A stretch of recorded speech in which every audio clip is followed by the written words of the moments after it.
Tonight, out of Catawba County, we now know the police chief in the town of Brookford, just outside of Hickory, is now on administrative leave. This move comes after Chief Willie Armstrong was indicted on multiple charges, which include altering, stealing, or destroying evidence in connection to a more than 30-year-old cold case. And WCNC Charlotte's Tradesha Woodard has the details.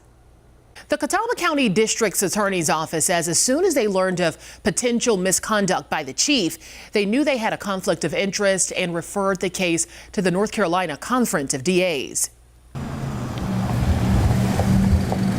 These documents obtained by WCNC Charlotte show Police Chief Willie Armstrong was indicted on charges for altering, destroying, or stealing criminal evidence and willfully failing to discharge duties. I spoke with Armstrong last week before these charges came down. All I was trying to do is help this poor family that wanted answers for a 13-year-old child that matters. He says the situation started after reopening the decades-old cold case of Dee Dee Dawkins, a girl who was raped and murdered back in 1992. Armstrong says when conducting an interview with a person of interest, he forgot his cell phone at that person's home, which spurred questions about his intent and motive. We walk out of the house, hit the phone sitting on the coffee table. It was an accident. I never had a criminal intent to do anything wrong. But according to a search warrant, the man Armstrong interviewed claimed the chief purposely left the phone in his home while it was recording, an allegation Armstrong denies.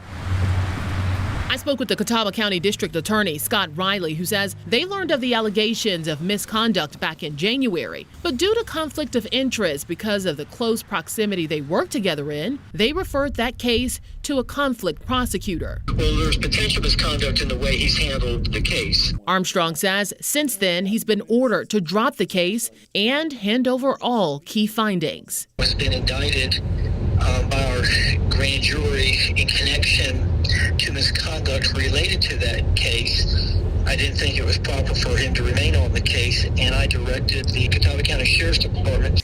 Armstrong tells me he is due in court Thursday morning at 9 o'clock. Back to you.